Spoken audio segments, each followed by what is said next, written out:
Salut mes chers amis, dans cette vidéo, on va voir ensemble le courant électrique continu.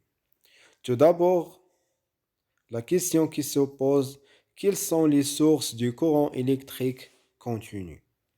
Parmi les sources du courant électrique continu, on trouve les batteries et les piles.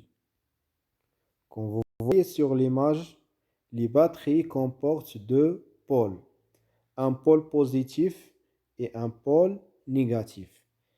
Les piles aussi comportent un borne positif et un borne ou un pôle négatif.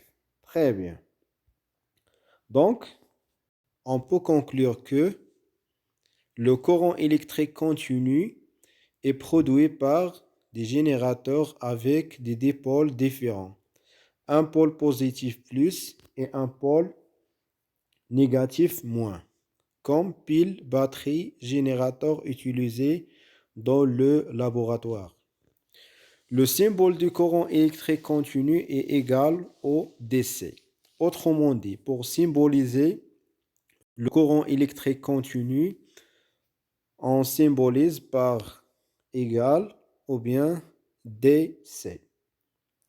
Maintenant, on passe aux propriétés du courant électrique continu. La première propriété, c'est le sens conventionnel du courant électrique continu.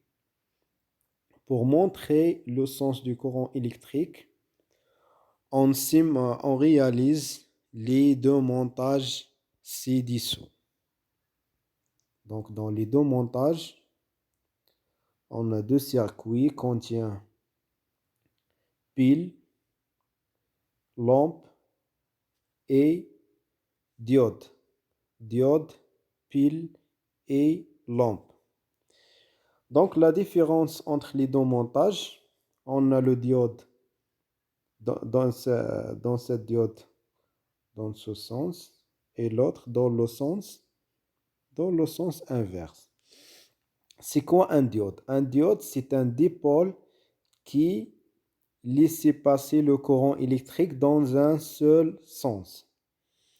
هذا ديود شرحها بالعربية أنه يسمح بمرور التيار الكهربائي فقط في اتجاه أو في منحى واحد اللي هو منحى السهم منحى هذا السهم. Très bien. Donc, dans l'expérience 1, la lampe s'éteint. في هاد التجربة لم يضيء المصباح. التجربة الثانية أضاء فاش قلبنا الديود فاش قلبنا هاد الديود أضاء المصباح. إذا شنو غنستنتجو؟ أن التيار الكهربائي عنده منحى واحد يكون من القطب الموجب نحو القطب السالب. Très bien. Conclusion. Une diode, c'est un dipôle qui ne laisse passer le courant que dans un sens, celui de la flèche de son symbole. Dans un circuit électrique fermé, le courant circule du pôle positif vers le pôle négatif à l'extérieur du générateur. C'est le sens conventionnel du courant. On représente par une flèche sur le schéma de circuit. Très bien, dans cette schéma, on a des flèches. Ces flèches représentent quoi? Représentent le sens conventionnel du courant électrique continu.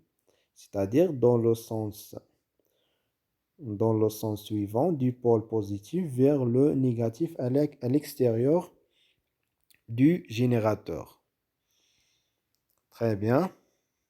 Grand 2, l'intensité. La deuxième propriété du courant électrique continu, c'est l'intensité du courant électrique. Petit 1, notion de l'intensité du courant électrique.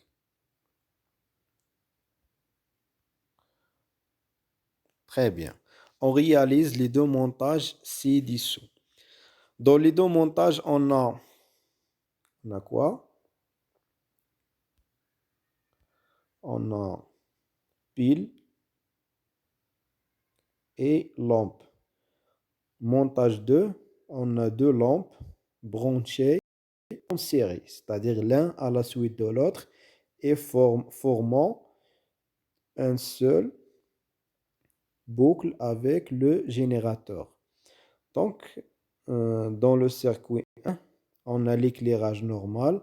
Dans ce circuit, on a l'éclairage faible. Très bien. On conclut que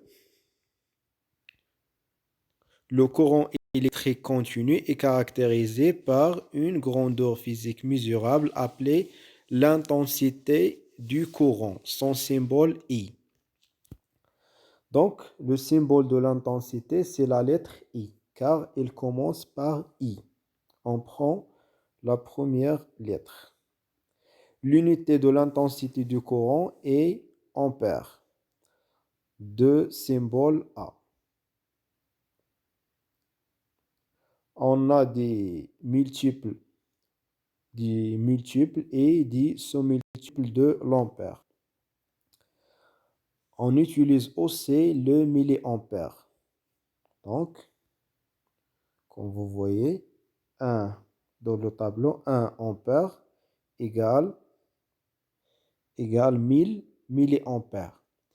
Et 1 milliampère égale 0,201 ampères. Donc, pour mesurer l'intensité du courant électrique traversant un dipôle, on mesure grâce à un ampère-mètre qui se branche toujours en série. Donc, pour mesurer l'intensité du courant, on utilise l'ampère-mètre. L'ampère-mètre est branché en série car il mesure le courant traversant un dipôle ou plusieurs dipôles. Voilà le symbole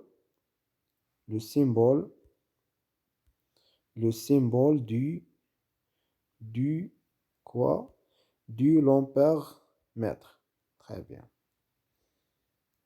On a dit que pour mesurer l'intensité, on utilise l'ampère-mètre. L'ampère-mètre est branché en série. En calculant l'intensité du courant électrique à l'aide de la formule suivante. Donc, pour mesurer l'intensité, on utilise cette formule. On a I, c'est-à-dire l'intensité égale C multiplié par petit n divisé par grand N. C, c'est le calibre. N, c'est le nombre de gradations indiquées par l'aiguille. N, c'est le nombre total de gradations sur le cadre. Exercice. Dans cet exercice, on va appliquer cette formule. Calculer l'intensité du courant à partir de schéma d'écran d'un ampère-mètre. Donc, dans ce schéma, on a quoi? On a un schéma d'un ampère-mètre. Très bien. On a le calibre égale 1 ampère.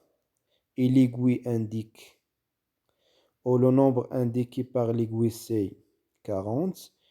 Et le nombre total de gradations sur le cadran égale 60. Donc, on va appliquer la formule. On a I égale C multiplié par N divisé par grand N. Donc, on a 1 ampère multiplié par 40 divisé par 60 égale 0,66 ampères. Donc, l'intensité indiquée par l'ampère-mètre, c'est 0,66.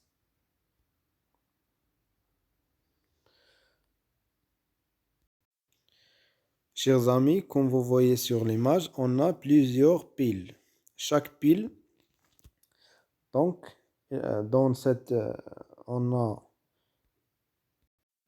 la question qui se pose, quelle est la signification d'écriture de cette écriture sur les les piles.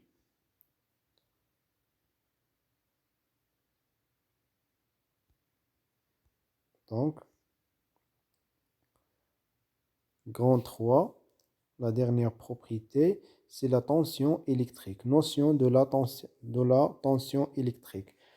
On réalise les deux circuits électriques suivants en utilisant lampes identiques. Donc, dans l'expérience, dans le circuit 1, on a pile avec une écriture 1,5 V. Dans la deuxième, c'est un pile un pile contient 6. Donc on a deux piles كما شفنا ان هاد البيل مكتوب عليه 1.5 في والثاني مكتوب عليه 6 في. الهدف من هاد التجربة هو نعرفو شنو هاد الكتابة، ماذا تعني هاد الكتابة. إذن في التجربة الأولى عطاتنا إضاءة نيكليغاج فيبل. لا دوزيام اللي فيها البيل مكتوب عليه 6 فولت أو 6 في عطاتنا إكليغاج نورمال، إضاءة عادية. L'observation. Donc les deux indications 1,5 V et 6 V représentent quoi? Représentent la tension. Représentent la tension électrique aux bornes de chaque pile. Conclusion. La tension électrique est notée U et son unité c'est le volt. Donc, mesure de l'intensité. Pour mesurer l'intensité électrique entre les deux bornes d'un dipôle, donc à l'aide d'un voltmètre et qui se branche toujours en dérivation ou en parallèle avec ce dipôle. Le symbole d'un voltmètre est, voilà le symbole du voltmètre.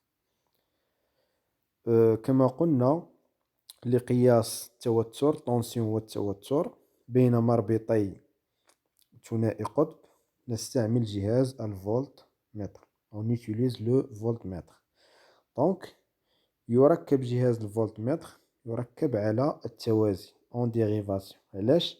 لأنه يقيس التوتر بين مربطي ثنائي قطب، بين مربطي مصباح، بين مربطي عمود، بين مربطي محرك إلى آخره. En calculant la tension à l'aide de la formule suivante. U, c'est-à-dire la tension égale le calibre fois N, c'est le nombre de gradations indiquées par l'aiguille, est grand sur grand N. Exercice.